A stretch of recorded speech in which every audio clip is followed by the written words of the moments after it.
This is Stephen Kotler, and you're listening to Your Superior Self. Hi, I'm Anita Murjani, and this is Your Superior Self. Hello, this is Dr. Raymond Moody, and this is Your Superior Self.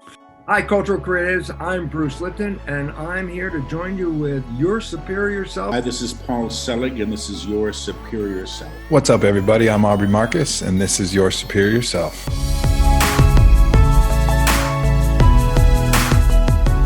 What's up, guys? Welcome back. I'm Trey Downs, and you're listening to Your Superior Self podcast, the show that helps awaken the greatness that is inside of you.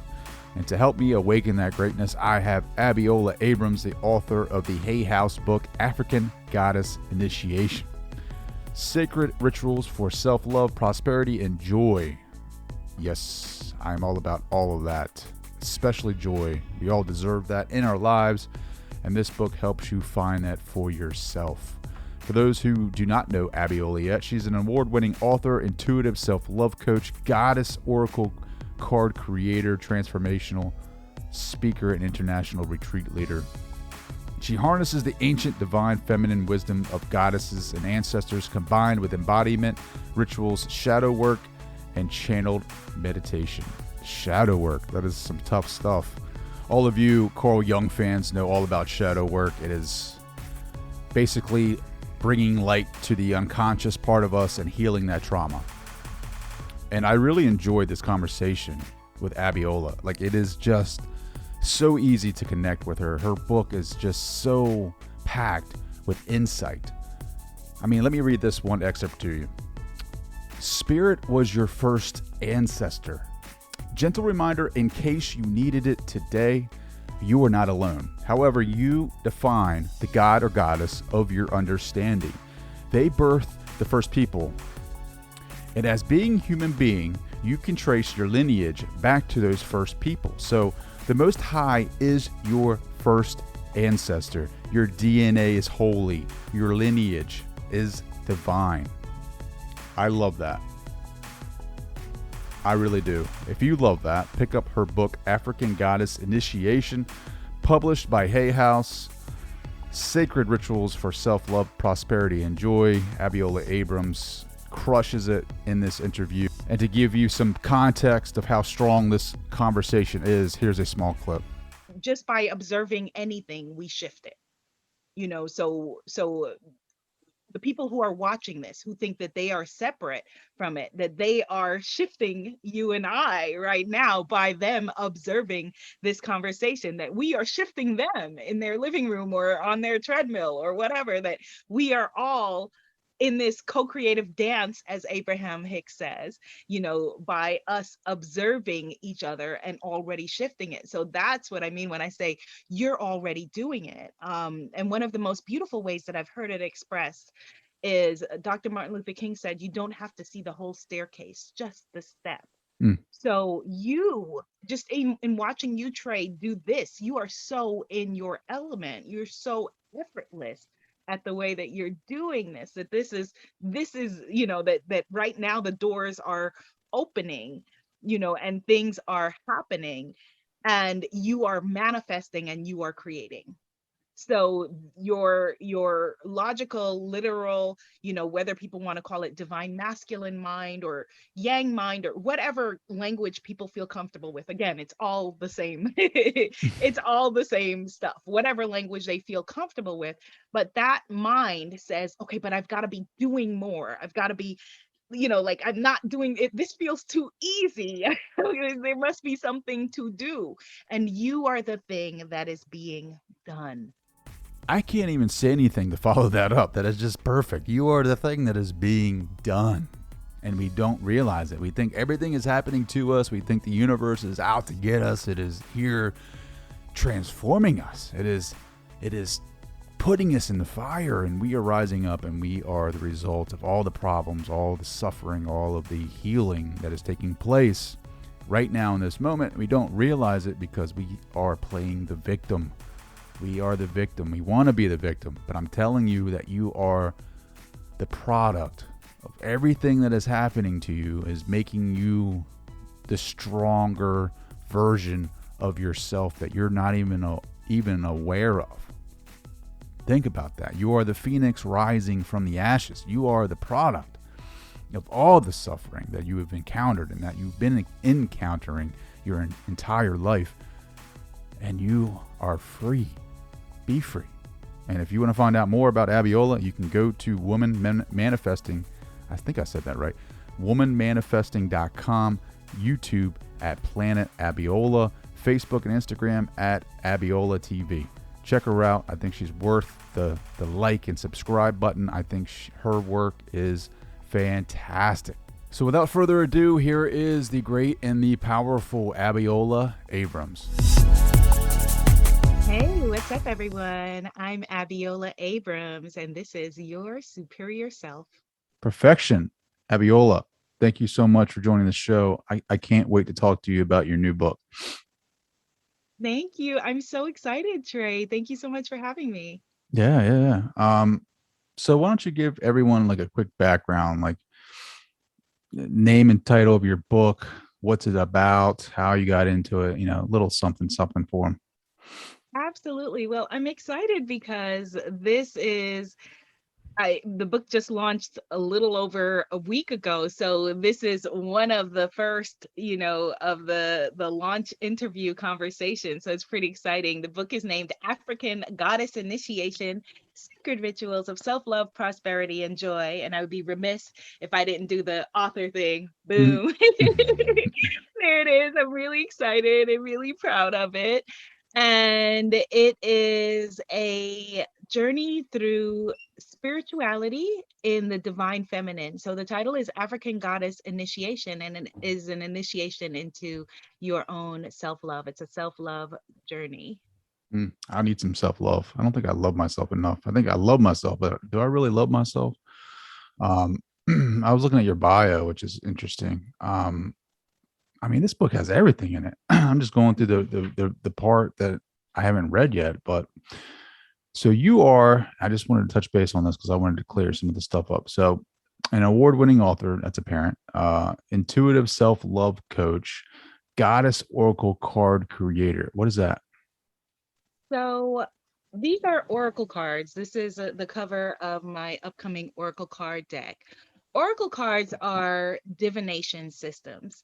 So, like when we grew up and we were watching TV and you would see, someone like who was a fortune teller and they were mysterious or they were weird or they were wild or all of the ways that those things are portrayed, that is divination. Divination could be as simple as flipping a coin, or it could be someone who reads tarot or oracle cards. And so I am a creator of those kinds of cards and systems that help people to communicate with the divine. I love that. Because I'm just starting to learn more about that right now with cards and how we're using our intuitive aspect of ourselves when we throw the cards to kind of not predict things, but kind of get hunches when they're out there. Is that kind of the same thing?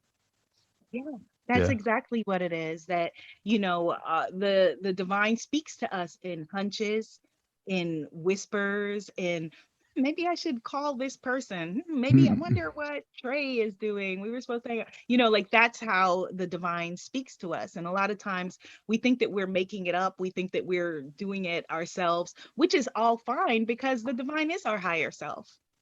Looking at this a little bit more, you did come from a little bit of a religious background, right? Yeah. Maybe not conventional, but there was definitely some religious undertones, right? Absolutely. My mother is Catholic. And my father is a minister. So I absolutely came from a religious background. But one of the beautiful things is that my father was very open to other religions and other experiences. So like he took Kabbalah classes and, studied Hinduism. He was studying with a Hindu pundit and, that sort of thing. And his religion that he's a minister in is called Spiritual Baptist, but it's not Spiritual Baptist as we know in the United States. It's called, and it's an African syncretic religion, which means that it blends Christianity with African traditional religious practices. That's interesting because How would you describe most of the African religious, I guess, institutions, or not even institutions, but like culture?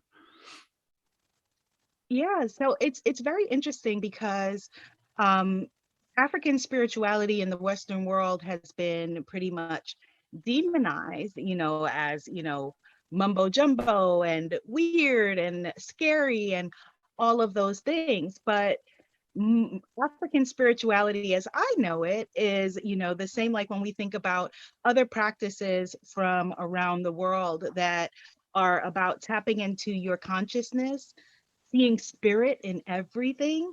So Hmm. knowing that spirit is ever present, knowing that our ancestors don't leave us, that they're ever present. That's a big factor in African spirituality. Um, and seeing the humanness in each other, community, community is also a big factor. Hmm. Yeah. Do you believe in, or do you consider reincarnation a thing? Absolutely. I think it's important to say first that there's no singular African spiritual practice because Africa is 54 plus countries.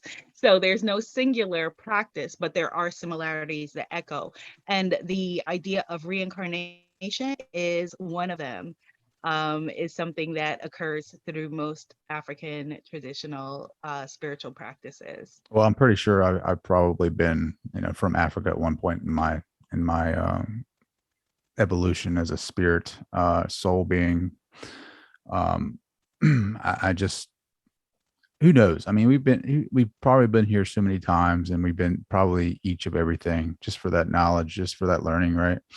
But I'll tell you what, it's interesting about your book is like there was this one, because you have a lot of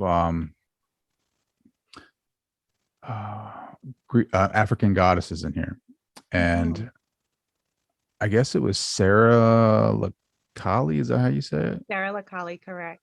I saw this and I was like, just kind of resonated with me for a little bit. So I don't know what that's about, but can you Mm. can you tell the listeners a little bit about her?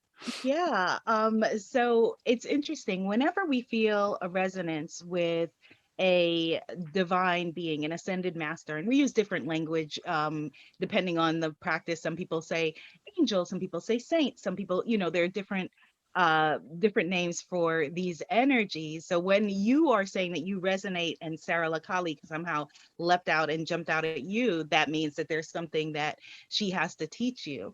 Now, Sarah Lakali is a controversial figure historically because some people believe that she was possibly the daughter of Jesus Christ, which is tremendously, controversial. And I will share with you that because, like I said, my mother is a devout Catholic. But because both of my parents are from Guyana in South America, so my mother is a devout Catholic, but she also has the same spiritual beliefs. But I had to talk to my mother about the fact that Sarah Lakali was going to, it was coming up for me that she needed to be in this book. And how did she feel? And was she okay with it? And she was going to be in the book regardless, but I still needed to, to bring that by my mother because elder reverence is also a big part of African spiritual culture globally. So Sarah Lakali some people say that she was an Egyptian woman who was either a noble woman in her own right, or some people say that she was a servant of Mary Magdalene. And every year, the Romani people, she is a high ascended master for them, that they go to the sea. And it's not called ancestor worship, it's ancestor veneration, but they pay homage to her. And she is venerated throughout different cultures in South America and the Caribbean. Mm, that's interesting. That's Yeah. interesting. Yeah, I just it was like I turned the page and then started reading. I was like, man, this like really resonates with me. I don't know why. Even like the picture. Is this like, so how did you get these pictures of these goddesses? Did you like, Yeah, so let me share why the pictures are there and why Sarah Lakali, who is, an ancestral figure, would be in a book about goddesses. So in African culture, one of the things is that when you invite an African person, we bring friends. And it was the same with these goddesses in my book. When I literally got, a download, a message, however you want to term it, whatever language you feel comfortable with, a calling that this was the book that I was supposed to write, and I resisted it with everything in my bones. But I got the nudge that this was the book to write, and that it would be a book about goddesses. It ended up being the goddesses brought friends. So there are ancestors in the book like Sarah Lakali, like Marie Laveau, like Tituba, who was the first person tried at the Salem witch trials. And there are queens like the Queen of Sheba and Queen Nefertiti, who are also a part of this journey and this experience. And the way that the illustrations ended up in the book is that I was originally supposed to be writing a book about African rituals. It was just supposed to be just a small book that was 50,000 words about African rituals. And I turned off the word count as I was researching and writing, because I didn't want to tyrannize myself with the word count. And I was stressing over, the word count. So I was like, I will turn off the word count and focus on what I have to say and what I'm being given to say, and not the word count. And Trey, when I turned the word count back on, it was 120,000 words. And Wow. my editor, my incredible editor, Melody Guy at Hay House, was badgering me now to hand in this book. I was taking a long time because I wanted to try to edit it down. I was like, oh my gosh, I was embarrassed. This is my first book with this editor, with this publishing company, and I've written 120,000 words, and it's only supposed to be 50,000 words. They're going to fire me. They're going to kick me out of the company. I'm going to be shamed. No one will ever want me to write a book again in my whole life. So finally, when, my editor, we have this meeting, she's like, I would like to talk to you, which again are very terrifying words without any kind of qualifier. It's like, okay, here we go. She wants to talk to me.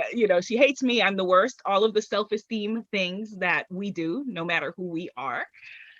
And she was blown away. And she said that it was, she was like, there's no fluff here. There's nothing to cut. She was like, there's nothing here that is extra. And she was like, okay, I'm going to figure out a way for us to publish this book as it is. And so what we did is we changed the structure. So it was supposed to be, I think, like this size, and it was supposed to be hardcover, which I was really excited about because I haven't had a hardcover book yet. But hardcover at this length would be too expensive. Sure. So she changed that, and she said, let's make it so that it also is like a divine feminine resource book of African goddesses. And since I was already working with the incredible artist Destiny Powell on this deck, she said, let's take the art that you're working on in the deck with Destiny, and let's use the line drawings before she colored them in and add them to the book. That's a beautiful story. I love that. Yeah. Divine, timing on that, right? Like, I mean, but again, right? Like, so you put yourself out there. You're basically, well, first off, I'm getting ready to say channel material.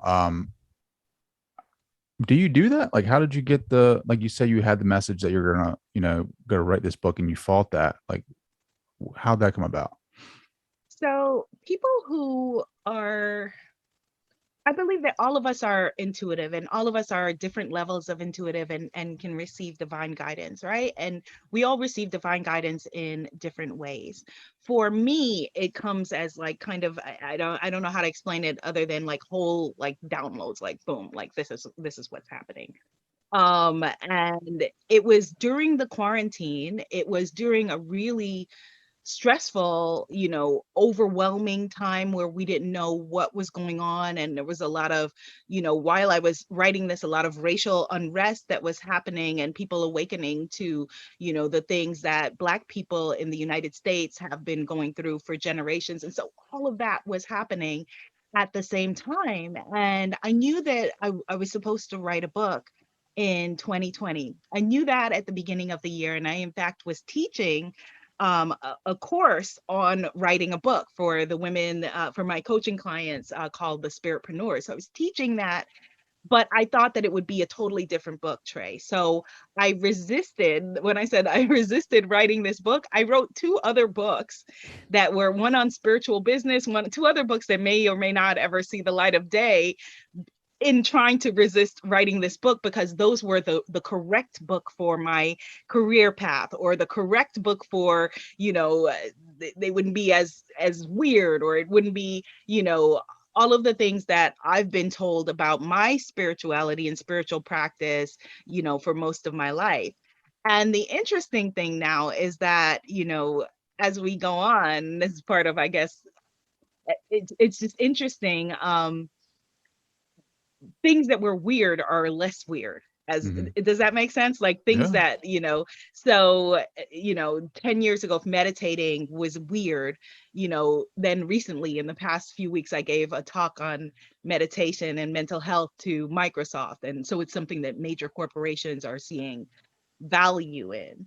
So it just kept coming back to me that nothing was working out with the other books, which is what happens for me and for a lot of other people when we're resisting what we're supposed to be doing. There were dead ends. Nothing would work until I said yes to this book. And then everything opened up and was easy and was simple. And, so yeah. That's awesome. No, I love that, because it's the same with me, right? Like there's been side projects that I've tried to work on. Like, I don't know, I wanted to, a buddy of mine and myself wanted to open up like a co-working space right before the pandemic. Like we were looking at some area, like, it was awesome. It was going to be like a coffee space and a co-working space. And it was everything I tried to do was just, it wasn't working, right? Like it was a dead end, like you were talking about. And like, so I focused more on the podcast, and things started happening that it was effortless, like I didn't have to put a whole lot of effort into it. And it was just like doors were opening. So I was like, all right, I guess I'll follow this path and see where it takes me. But it's just funny how, the universe, the cosmos, God, or whatever you want to call that, like just guides us, right? Like just like I have to get in the flow more, because I always try to resist it a lot, right? Like I try to create my own path. I try to do different things that are resistance to that flow and that current, and I end up just fighting myself, really, and fighting the universe and God, and then it never really works out. It just kind of leaves you sitting there like, just listen, right? Like, what? Stop being hard-headed. Just do the things that I'm trying to show you. And then I don't observe the things, the subtle hints that you give me, because I'm so busy trying to resist you, that when I finally take a step back and breathe and kind of look back at it, now I realize all the subtle hints that were there pointing me in this direction. And I could feel you 100% on that. Like, I think this book is amazing. I think it's great. I think it's going to help a lot of women. I think it's, even though it's, African goddess, I think it's, a lot of people can relate to this book. I think, you don't necessarily need to be African American or African to get the points that you point out in this book. I mean, you talk about manifestation, which is a big topic that everybody talks about now. I feel like everybody talks about. Yes.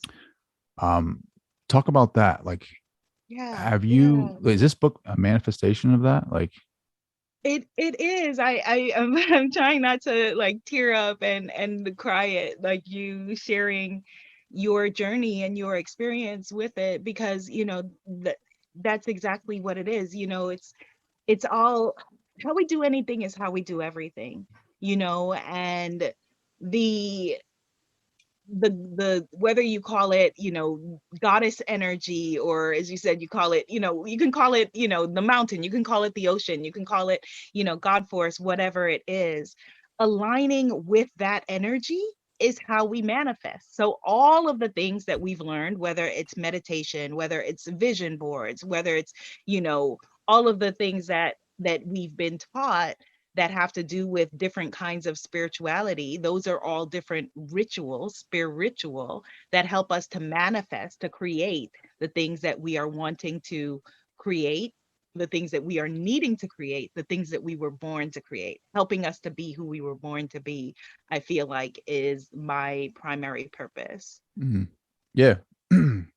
I was asleep to it for a long time. Like I kind of awakened to spirituality, like not through conventional Catholicism, but like through my research and my introductions to different people and different spiritual techniques and modalities, and even psychology. Really, I didn't realize how much spirituality is in psychology whatsoever. Like I'm going back to school, like I'm for psychology. I don't know really what I want to do yet, but I found a lot of spirituality in that parapsychology, transpersonal psychology. Like it's So much. amazing.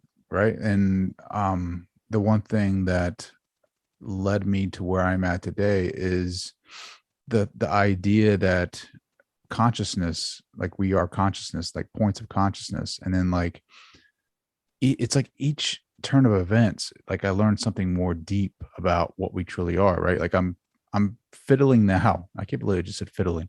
I am messing with the idea of Christ consciousness, right? Like, Yeah. what are we? Are we that? Are we Yes. source? Are we God? Are we All that? of the above. You know? Yes. And Yes. but like, do you understand the judgment or the guilt that I feel when I say that? Like, I is do. that, is that, am I even worthy enough to say, like, you can't say that you're God or source, right? Like that's what we've been trained and conditioned to believe growing up, right? Here's what was a shift for me. And I was lucky enough that this one tiny shift I got at a very young age. And my adolescence was still a hot mess. I still married my college sweetheart and that fell apart. Like I still like lived like, hot mess life. But I was able somehow to get this kernel. I remember very clearly when I was 12 years old. And it's because my father is a minister, and amongst other things, there's a stereotype that Caribbean people have like 25 jobs, and my dad is like the definition of that. But it's because my father is a minister, and he often would hold services. His church was in Brooklyn. I'm from New York, but he would hold services in our home. And I remember very clearly, most of the time it was annoying and it was embarrassing, and because you're a kid, you don't want to be weird and be like having church in your house and stuff like that. But I remember when he said that, he said, God is not outside of you, like up there somewhere floating around. God is right here within you. And for some reason, like at that moment, I got it, and it was crystal clear, and it was a shift for me. And every single, whether it's a traditional religion, with a capital R or small r, or, spiritual practice or whatever it is, if, talking about Christ consciousness, the words are there in the Bible, all of these things that I have done, you can do, and more, it's there in the Bible. Have I not told you that ye are gods? It's there in the Bible. It's all there. It's all there. And it's been the benefit of human beings to interpret that differently, particularly for a lot of us in the Western world, because, we live in a capitalist society. So for capitalism to thrive, it needs to tell you how you're inferior so that you can buy stuff. Because if it said to you, hey, Trey, you're complete, you're beautiful, you're perfect as you are, you'd say, oh, cool. I don't need anything. I don't need this, iPhone. I don't need this TV. I don't need these things, so there are reasons why, society in a way, and then it may be a little pessimistic to say, but it's a little bit invested in us not knowing that, us not thinking that. Yeah. And so I love that you completely get that psychology is a huge part of it. And even in this book, it has 9 inner temples, and one of the temples is the temple of shadows. And there is, in Jungian psychology was my first major before I switched to sociology in my undergrad. Oh, sweet. Jungian psychology, it was, it's all about the shadow, dealing with the shadow self. Well, that's what a big part of, spirituality and, Mhm. African traditional religions are about, like dealing with that shadow, integrating our shadow, which is the unloved parts of ourselves that we say are not good enough and we try to hide, we try to stuff down. And that ends up with, we end up with addictions, we end up with, whatever it is to try to not see those parts of ourselves that we deem unworthy. Oh, that's powerful. You know what Jung had? I think he had posted in his office or somewhere. Mhm. Be still and know that I am God. Yes. Yes. Right? Yep. Yes. Yes. It hit And me, it's right? Like it just yeah, kind of like yeah. I've never even like it recently hit me. Like I've never really even said it on the podcast. Like I was reading what was I reading? Paul Selig's The Kingdom, and who else? Suzanne Gieseman's work. I think her book or something like that. And she said something like she channels a being called Sanaya, and she was with the Robert Monroe Institute, and she was doing a presentation for them. And while she was channeling, she was like, what she said? She said, "You are the ocean waving, and each of us are the waves." And I was like, ocean waving. If I'm the ocean and this is me waving, that means I'm a part of the. And then it just clicked. And I had been reading Paul Selig's The Kingdom, and I was like, I'm the ocean. Like, Yeah. this is it. I am that. Right. Like, I'm like, holy crap, like mind blown, heart on fire. Like, and Paul Selig talks about that a lot in his books too, where the second coming of Christ is not a person, it's an opening of the heart. The representation of the rock rolling away from the temple or the tomb is your heart basically softening, and that rock rolling out and Christ coming out through your heart. And then I was like, yeah, that's me, Yeah. Yeah. And then I started reading Wayne Dyer, and manifestation, right? Like he pointed me towards the direction of like Neville Goddard. I don't know if you ever heard of him before. I know Neville. I know Dr. Wayne Dyer. Yeah, absolutely. And this pointed me towards this book called The I Am Discourses. And I'm like, I've been down this rabbit hole for about a month now. And so like the idea of manifestation is like, it scares me a little bit because it's like, what if I don't create the things that I want to create? Like, there pops up that shadow of self-doubt, of unworthiness, that I'm not good enough, right? Like if but I Trey, can, you've already been doing it. yeah, You are already doing it. You're already manifesting. I see, something in the background that says Ava, and I'm assuming that's probably your daughter. yeah, Yes. yeah. I have a 7-year-old niece also named Ava, and you manifested and created your beautiful daughter. You're already doing it. And I love that she said that, about, the ocean waving. I say something very similar all the time. I say, that if you want to see your reflection, look at the mountain, look at the ocean. Like that is our reflection. That's who you are.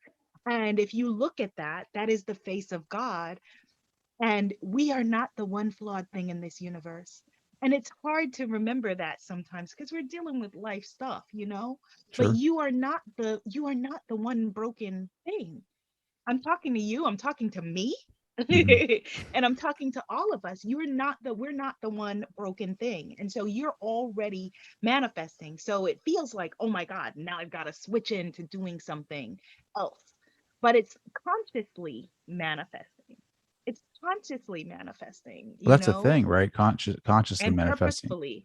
like trying to change. Like I've unconsciously created everything up to this point. I mean, you're right. You're absolutely right. How could God not create these babies, right? Like how could a God, how that source of energy, that universe, that universal oneness, cosmos?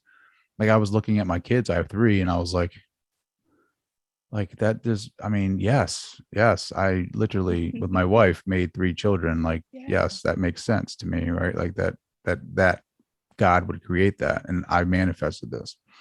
But then it's like I've done everything under that programming of, just assuming that I'm a unworthy of anything really, and I had to put in extra work, hard work to get the things that I have, the accumulated stuff because of society and the mechanism that we live in. And now that I found the red pill and I've taken it, and now I know what the truth is. Now I want to consciously create or change my direction, right? Like I don't want to live in the machine anymore. I want to break through. I want to break out of here. Do I need to make a living? Yes, but I want to do it through my creation, through my manifestation. I'm not talking about, Lamborghinis and mansions. I'm talking about like, just give me enough money so I can go somewhere where I feel close to myself, the cosmos, and be there and be the best version of myself. You know what I mean? Like whether that's at a beach or something like that. Like I just want to do that. But it's like, it's hard because it's not everybody's aware to this, right? Like, so when you start going down that path of trying to manifest that stuff, you still live in this everyday machine that hasn't changed, right? Yeah. And you can't be mad at the machine. You can't be mad at it because it's just a machine. A lot of people are cogs in that machine, and they're going to be doing things because they're so used to doing those things, right? Like, I don't know if that makes sense to you. Like it makes a lot of sense to me. And one of the things that, the late great Dr. Wayne Dyer used to say is that we don't walk into, Abraham Hicks also says this, we don't walk into a room and look for the dark switch, right? You walk into a room and you either turn on the light or you turn off the light. So it's the same thing with when we're wanting to tap into our consciousness and come into alignment with who we really are. So, yes, will there always be, people who are dissenting voices? Yes. Will there always be things that don't make sense? Yes, because this is the world of 10,000 things. And if we look at it as an earth school, these are the things that we need in order for us to evolve. So if for me, I was born saying, wow, I really want to empower people around self-love. It's like, okay, boom, here's a little self-loathing so that you can find out what that is. So all of the things that you are experiencing and the questions that you are asking are questions that you need to ask, questions that you need, issues that you need to experience for the parts of the journey that you see, but also the parts that you don't see. For things that, maybe you are teaching, the lessons that you're teaching your kids that you're not even, you have the things you're conscious of teaching them, but the things you're not even conscious of teaching them that are going to help them to evolve on their journey and be who they were born to be. Yeah. And so what meditation and mindfulness practices do are to reinforce for us, on a daily basis, or however often your practices. Journaling is also a very powerful mindfulness practice to help us to come back into alignment, because in alignment is where the flow, it's where all of this, then becomes easier. And to not beat ourselves up for being out of the flow or beat ourselves up for being human beings, because that's what we are. We're spiritual beings, but we're having a human experience. And so not to beat ourselves up for the human experience, easier said than done, but that's where rituals and practices come in. Rituals are really important, whether it's and I know the word ritual scares people. I'm sharing it, I'm using it to normalize it, but whether it's the ritual of meditation or working out or whatever it is that helps you personally to get into the flow state. Flow states. I love that because that's where the magic happens. That's where you lose sense of self. You lose track of time. You're in it. Learned a lot about that in psychology, flow states. What have you like in the I am discourses, it I don't know if you ever read those or not. Yes, I am discourses. A while ago, yeah. But it talks about like summoning that power, like that I am presence, and going forth in your day and knowing how powerful that is, and like not listening to the outside body, the outer body. I'm assuming they mean the ego. And like going through your day and like real and and realizing like how powerful you truly are, and like having this unwavering mission to like accomplish the thing that you want to do. Like, I mean, it's pretty powerful stuff. Like, I just can't believe that we haven't, as a society, like, even like, I don't know, I guess because people, if you don't know, you don't know. But it's like, I can understand with all the programming socially that we've experienced, we wouldn't even think about this kind of stuff, right? Like, why would anybody consider themselves I am? Like, why would they even consider themselves to be a part of that source? Because of everything that we've put in, you know, dogmas, religious dogmas, and I mean, just like the self-worth, like I mean, it's just, I don't know. It's so crazy, the school of life that we live in this world, like on planet Earth. It's like, you know, you can come in like free will, and like, I mean, depending on where you're at in this world, I mean, you can grow up with the best upbringing ever and still have the worst programming. And then you can grow up somewhere that is underprivileged and be spiritually evolved. I mean, it's just crazy how this place works. I mean, but then, like, you know, the machine that we live in the West is so hindering, because it makes you feel like you need these outer things to be successful, and that you need these things to be like an important person, and then you don't at all. Like, I think what was it? I was listening to something with Ram Dass, and they were talking about his guru, and he basically just said, if I have God, I don't need anything else. Right. But I am that. So it's like, what do I need? You know, and it Right. just like, Right. Or like Ram Dass would say, you know, we're all just walking each other home. sure. Like that's all we're doing. I want to go back and just share with people, when you were talking about the I am discourses, for people who are unfamiliar with it, the key of, because a lot of people are coming from, you know, Christian background, when Moses said, you know, went to into the theoretical, you know, or literal, depending on your belief system, burning bush, and said, you know, well, who are you? And that God said, you know, I am that I am. And those words, you know, and we've seen it on a million memes, that those are the, you know, the most powerful words, and what we put after those words are what determines our life path. And so one of the little things that people can start doing is, because I like to leave people with like actionable things that they can do. One of the small changes that we can make that is really a huge change is just being aware of the language that we use in order to describe our lives and our experiences.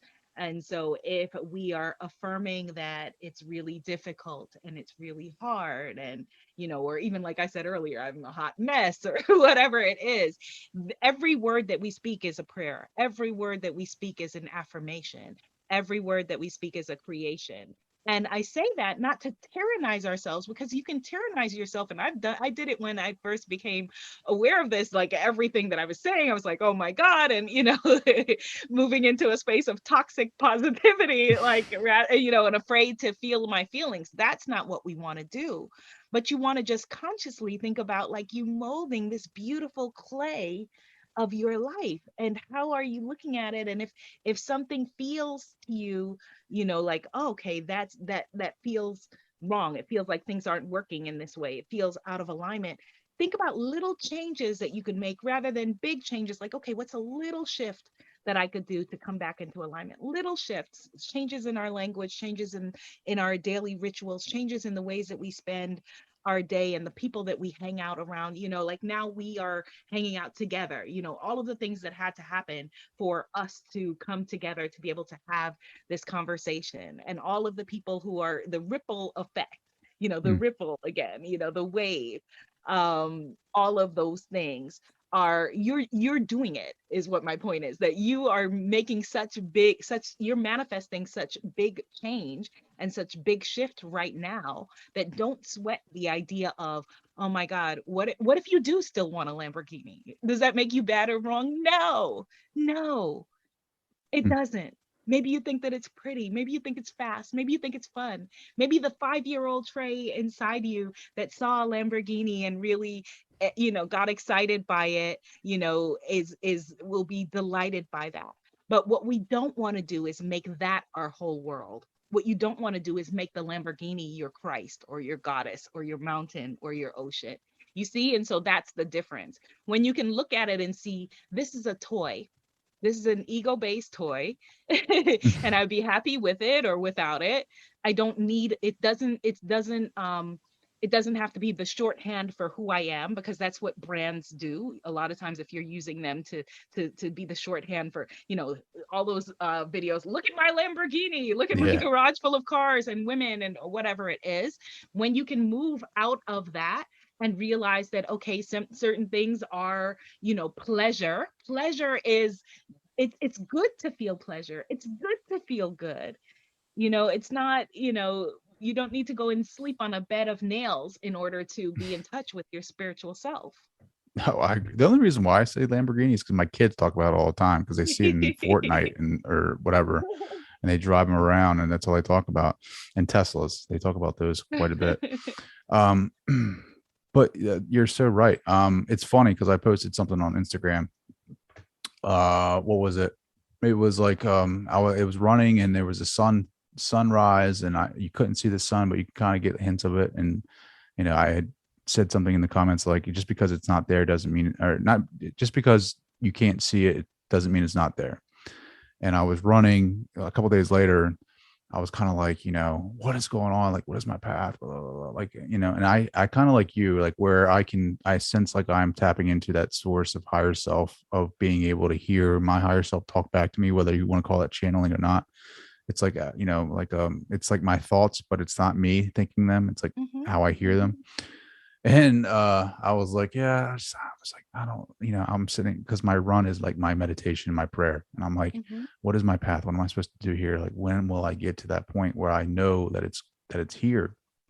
And immediately I heard, just because you can't see it doesn't mean it's not there. And I was like, oh, like, how, like, seriously, like you're gonna do that to me? Like, just making me, just reaffirming what I posted, that, that they're trying to prove a point, saying that, the answer, like, just because it's already here, right? Like, just like with manifestation, it's just, it's already a possibility. It's already a probability. It's already exists in reality. It's like the intelligent observer effect with, quantum physics. Like, once you, you know what I mean? Like, once you envision it, it exists. It's that, and some people that don't understand the intelligent observer effect is, in quantum physics, there's a very famous study where it was like the double slit experiment, where they had, they're basically, a photon went from a wave to a particle. So basically invisible to visible, like to, you know what I mean? So, and my idea is that we are that intelligent observer, where we envision it with our imagination. And once we envision it, it goes from a wave to a particle. So it goes from the, from the idea of it to actually, to getting there. The probability of getting there is, I don't know. I'm kind of getting a little ahead of myself here. May I add something? Yeah. Because this is the second time in this conversation where I'm getting like goosebumps, where you've said something that I've had in my mind to say. Like, a simple way for people to think about it is, and I love when I can geek out on with psychology conversations with folks, that just by observing anything, we shift it. So the people who are watching this, who think that they are separate from it, that they are shifting you and I right now by them observing this conversation, that we are shifting them in their living room or on their treadmill or whatever, that we are all in this co-creative dance, as Abraham Hicks says, by us observing each other and already shifting it. So that's what I mean when I say you're already doing it. And one of the most beautiful ways that I've heard it expressed is Dr. Martin Luther King said, you don't have to see the whole staircase, just the step. So you just in watching you, Trey, do this, you are so in your element. You're so effortless at the way that you're doing this, that this is, that right now the doors are opening, and things are happening, and you are manifesting and you are creating. So your logical, literal, whether people want to call it divine masculine mind or yang mind or whatever language people feel comfortable with. Again, it's all the same. It's all the same stuff, whatever language they feel comfortable with. But that mind says, okay, but I've got to be doing more. I've got to be, like, I'm not doing it. This feels too easy. There must be something to do. And you are the thing that is being done by the universe. Like, how magnificent is that? Like, that everything conspired for you and you are the thing that's being done. And there are these magical coincidences. I'm putting up air quotes for if people are listening, that so for example, in South Africa, there's a traditional meditation practice that's thousands and thousands and thousands of years old, or as old as time, called Umbilini, and it is very similar to Kundalini. The words sound the same, and it's about, the snake energy going up the spine. It's the same, it's the same thing. It's different, but it's the same because it's all drawing from the same spiritual well. It's all the same. We're doing it. It's all the same. Have you ever experienced that? Absolutely. What is that like? It is terrifying, edifying, terrifying, enlightening, scary. Sure. What was scary about it? The first time that I ever had this feeling, I was on a New York City subway, and my parents had the brilliant idea of sending me to a school that required me to start taking the subway by myself when I was 12 years old in New York City. And I had this moment where on the train, I could see and feel everyone connected. Like, I could see and feel them all being one. And it was the weirdest thing. And I felt like I kind of like tuned out, and when I tuned back in, the train had like I had missed my stop on the way to school, and it felt simultaneously like very relaxing, but also very scary because I didn't know what it was or what I was experiencing or that sort of thing. So that's the scary part of it, is that when you're not prepared for it, feeling that shift in consciousness, that leap in consciousness can be scary. The wonderful experience of it, when you are ready for it, when you are in tune with it, is the feeling of connection. It's the feeling of like, whoa, like when I'm like, even like right now, like as I'm looking at you, right, and we're opposite ends of the spectrum. People would say, oh, well, that's a white man and you're a Black woman or whatever it is. But I'm looking at you, and I can, get into, when if I'm in the flow state, I'm looking in a mirror. We're the same. Mm-hmm. We have human consciousness that is flowing throughout us. And so again, going back to the issue of, personal power, personal energy, knowing that, okay, that, I am the energy of the mountain. I am the energy of the wave. I am discourses, I am, powerful beyond measure. It's all of those kinds of things. But again, if you're not ready for it, or if you're not in a place of mind where you can become comfortable with that kind of idea, which can be scary, which can piss people off, which can, be uncomfortable, all of those kinds of things, then it can be, a lot of this can be very jarring. Yeah. A lot of this can be very jarring, you know. Yeah, they don't, I don't know. Again, it was hard for me to hear that. Or not hard for me to hear that, but hard for me to make that like not even a belief, but like to even think about that. Just because of the programming that I've had. And you're right. Like I'm seeing things now, like I'm way more humble now than I used to be. Like I feel more empathy for people, more compassion. I'm way more forgiving, because I know that they're battling the ego, right? I know they're battling things that I'm looking at them and they're suffering. And not that I don't suffer. I fall asleep to that too. But it's easier. Like I look at people and it's just, they're caught up in the machine, and it makes it easier to like just love them, right? Like just, and I say that love, it's not like a in love thing. It's like a love as in, that is me, right? Like that is me just kind of asleep, right? Like, I mean, that's what it is essentially. Yeah, this has been a fantastic conversation. It has been. I think that your book is amazing. I love the concepts in it. I love the drawings. I love the message. And there's actually exercises in here for people to do, which is brilliant, by the way. And I think that I think you're going to see a rise in this kind of awareness. Like, I think it's slowly happening. I think it's been happening gradually, and people have talked about it for, since the 70s, from what I gathered from all the things that I've listened to and read.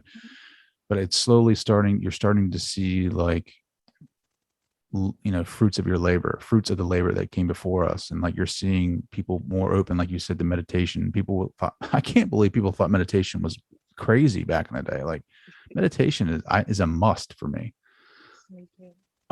And channeling now is it's funny, because the more that I get into like metaphysical literature, like it's the same thing. It's just like, people were like, oh, this is against the Bible. And like, I'm reading that stuff and I'm like, well, like John Edward talks about the Bible and how it came to be. And he's like asking people like, well, how did the Bible come to be? And they're like, God put it in the hearts of men. It's a channeling text. Exactly. Right. Exactly. So it's like, yeah, I mean, it's just, everything's channel. Michelangelo was channeling, it's we're all channeling when you get in that flow state, right? When that self drops, drops in flow state, now you're oneness with everything. And now you're creating, like right now, like I am in that flow state where everything, like I don't have to think about anything. It just comes through and flows through me. And that's why it's easy for me. But let me, tomorrow morning when I try to create an episode and I try to put something on it, I can't do it. It just, you have to get in these, create these flow states for yourself. Exactly. This was such a great conversation. Absolutely. Where do you want to go? Like, what are you trying to manifest for yourself now? Thank you for asking that. So, personally or professionally? Both. So, for me, professionally, with this new book baby, I wanted to reach the hearts of whoever it is calling toward it, whoever that it is calling forth, to help people to be reconnected with who they really are.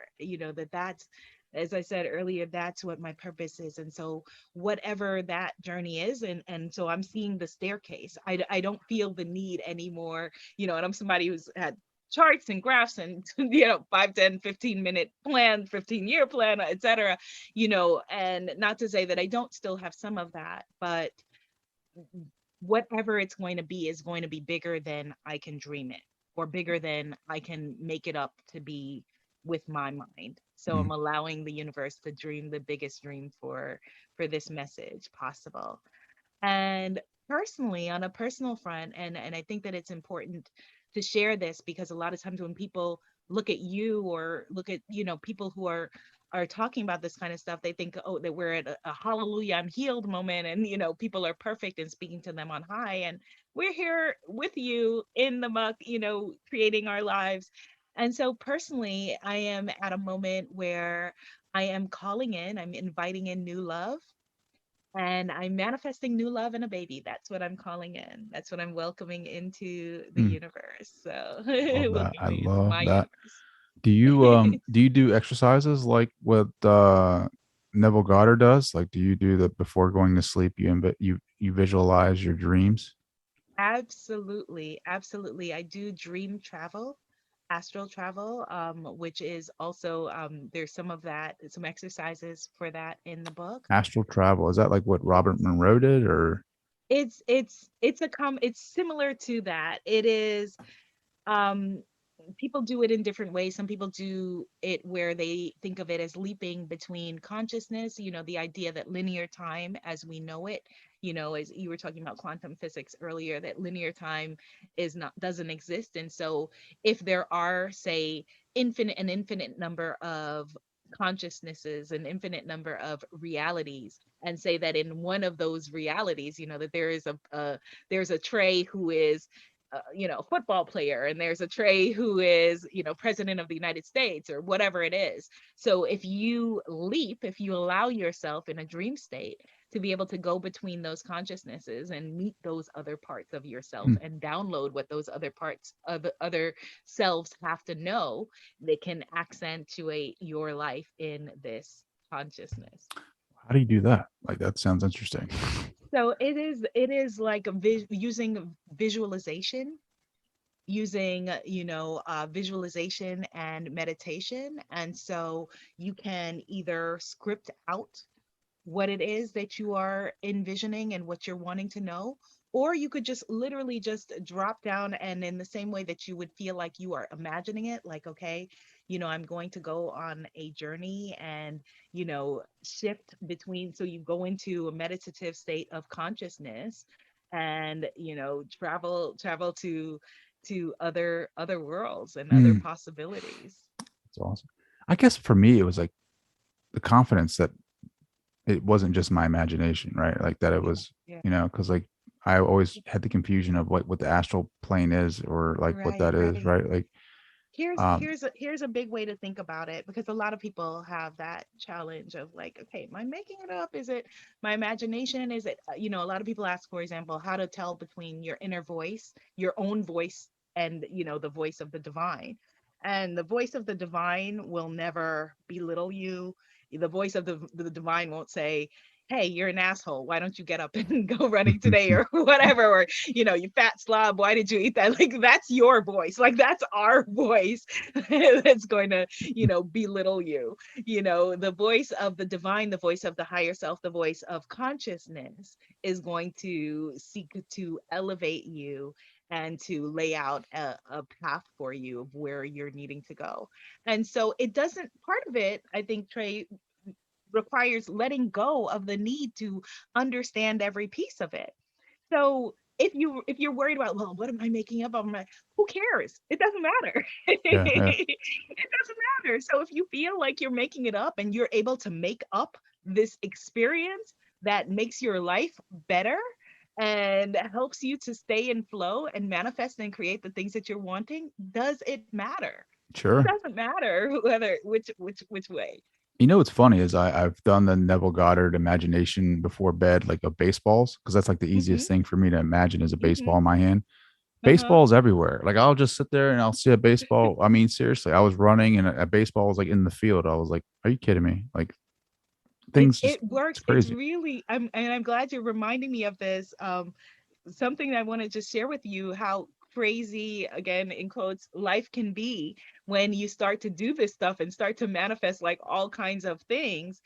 Um, my mailman started talking to me about Neville Goddard. Hmm. My mailman, like, just randomly, like, out of the blue, was like, have you heard about this guy? And then, like, was kind of like, like, did you get the books yet? Did you, like, this is like a few years ago, like, like, and so how does that happen? Like, it's like